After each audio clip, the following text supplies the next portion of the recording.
fantastic. Well, thank you for joining us so early. Yeah.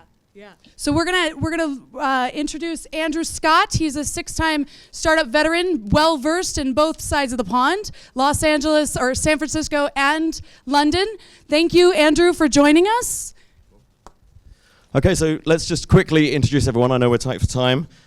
So in San Francisco, we have Steve Schlenker, founder of DN Capital, VC firm there, knows London very well as well. We also have, I think, Alistair from Huddle, a Brit, moved to Silicon Valley, fantastically successful export of London. In LA, we have Dave Seamer from Seamer Associates and Mike Turbot from Greycroft, both also VCs over in LA. So perhaps everyone give a quick wave, say hi. Check you're all alive. Yep. Great. Okay, so the point of this panel really is to see how we can build on the fantastic successes of London. Could I just ask? You heard a lot of I'm afraid to say ever so slightly immodest tub thumping from me just now about what I see as being the great things about London.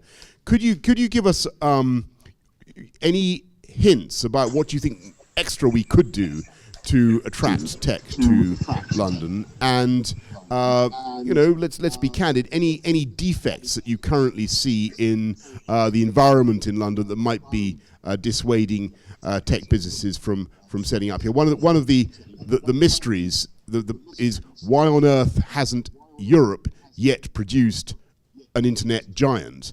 And I think, what is the reason? I think the answer is there is no reason. But I'd be interested to hear you. I think there's two big questions there, and it's great to be here, Boris. It's great to be talking to you. I am an export since December from London to San Francisco. So I'm doing our best to grow that world-famous big tech giant from the UK globally on behalf of the UK. Two big questions. I think you asked, why can't the UK grow the next big tech giant? And what do we need to do more to promote London and the UK as a destination for all of the US and global companies coming over? Taking the second one first, I think that we do a good job of getting people into the UK, but I think you mentioned the biggest benefit for international companies coming to London and UK, and you said it was that melting pot of all the different countries. That's it. We have a phenomenal 100-person development team in London that is the envy of all of our compatriots out here in the Valley, because we have developers that are as good, if not better. They stay with us for 4 years, not 18 months. And they come from a variety of backgrounds, from London, from the Ukraine, from Eastern Europe, from Italy, from Spain. Literally the very best developers in the world. They all want to be in London, and they all want to work for a technology company. And that's a phenomenal opportunity in London. Second question, you asked, why can't we make more money? It's quite simple, money. We need more venture capital and risk capital to grow very, very big enterprise businesses. Hi, this is Kevin Winston with Digital AI in Los Angeles. We brought out the palm trees and the sunshine for everybody here.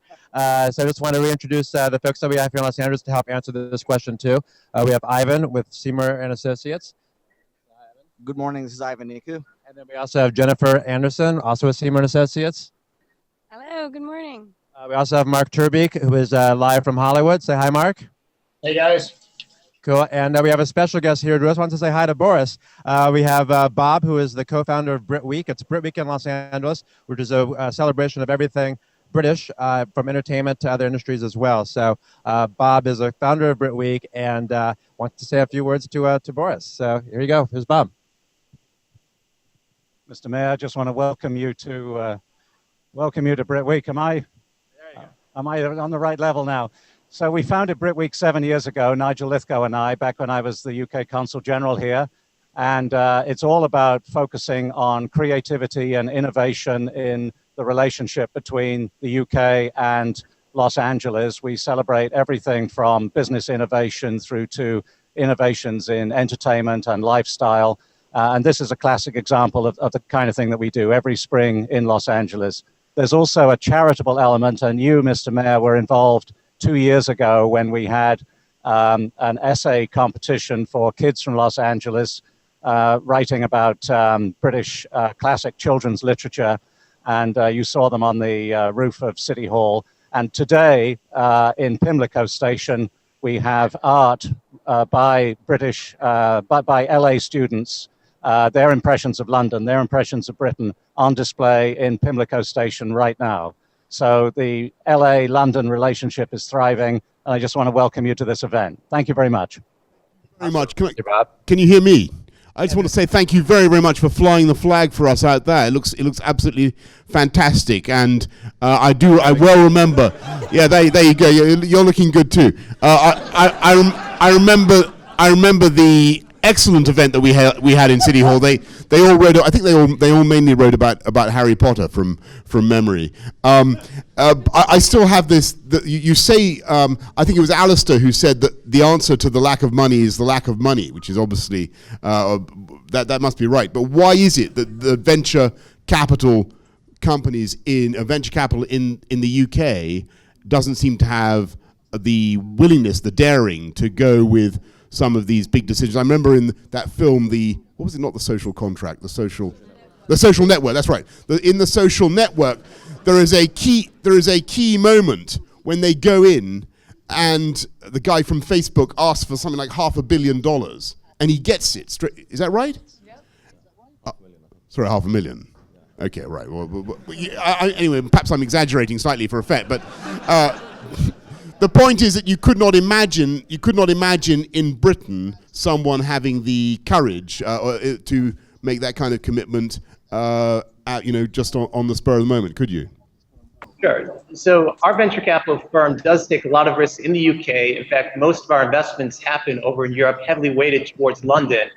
Shazam, for example, is a global play out of London, one of the best media companies on the web in the mobile space.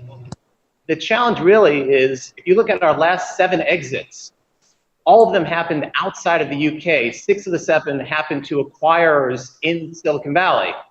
Now, the risk takers in terms of the acquirers, the people who are willing to pay a disproportionate sum to the 20-year-old who's created a great new technology or has a really revolutionary team, all those risk takers are the Intels, the Ciscos, the Googles, the Facebooks. One thing that will encourage in any tech city, whether it's London or anywhere else, the venture capitalists to be more active is to have the acquirers be more active. That's what starts the funnel. So I would say, if anything, you should encourage the companies in England to buy British. You get when you say the acquirers, do you mean big interests like the NHS, or who are you talking about? I mean, who are we talking about here? Corporate, BP. 100 companies, BBC, or the companies like Thomson Reuters, the native British large enterprises to take the risk. Yes. Why did a company... Yeah, well, I completely agree with you. Whenever I turn on my computer and I try to write it in English, it corrects my spelling into American, which is completely which is a sign of our kind of cultural and commercial weakness, in my view. We should be doing that. We should be doing that. So let's perhaps explore a slightly different point of view. And as a way of a background, we have an incubator in Singapore. I serve on the board of Digital Jersey, so I'm in London. I go to Jersey a lot, where we're trying to also create a community there as well.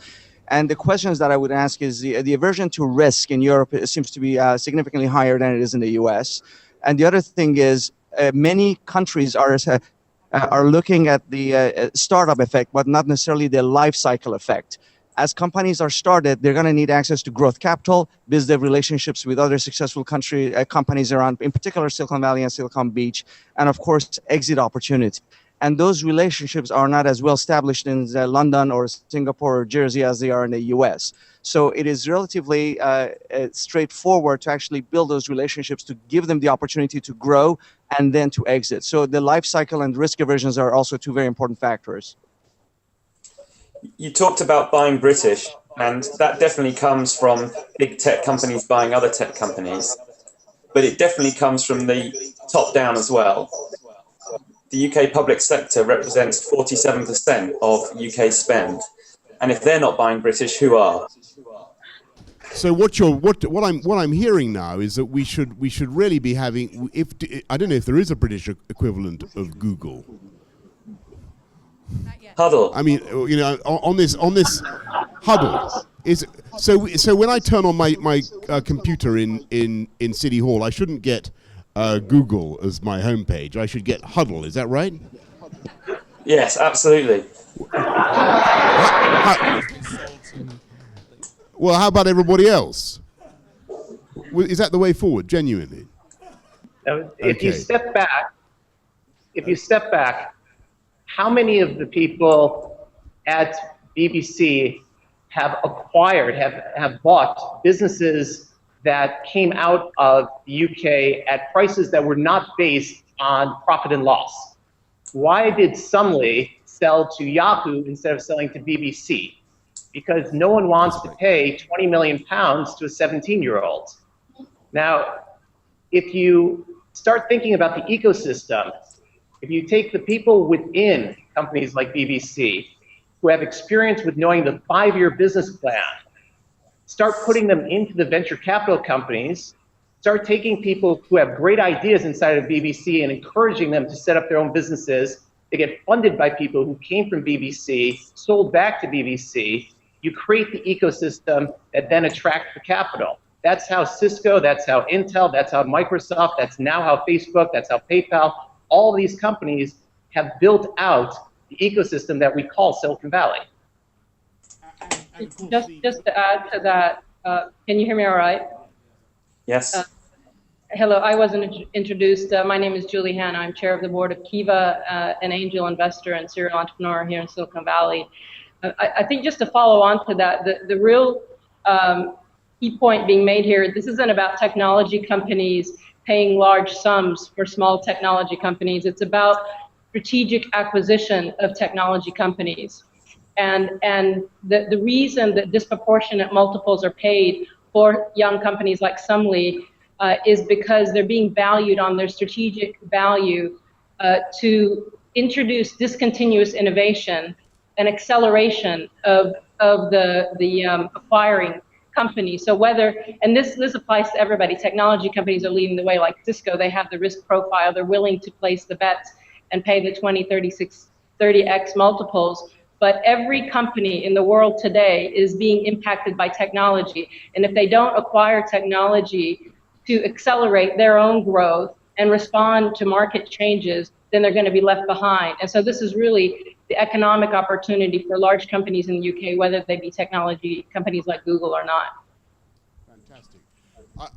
People are gesticulating. Thank you very much for that. People are gesticulating at me from the back of the room and drawing their fingers across their throat, which means that I'm being told that I have to go. I'm very sorry, because this is a really inspiring and fascinating conversation, and I think I've learned a great deal from this, not least the incredible possibilities of the technology we are using, and we should do this the whole time in City Hall. It would save a huge amount of time and effort. But particularly, I want to thank everybody in California and in America for taking the time to elucidate me about some of the weaknesses we have in our system. I mean, there I was. I started my presentation, I think you'll agree, in a fairly,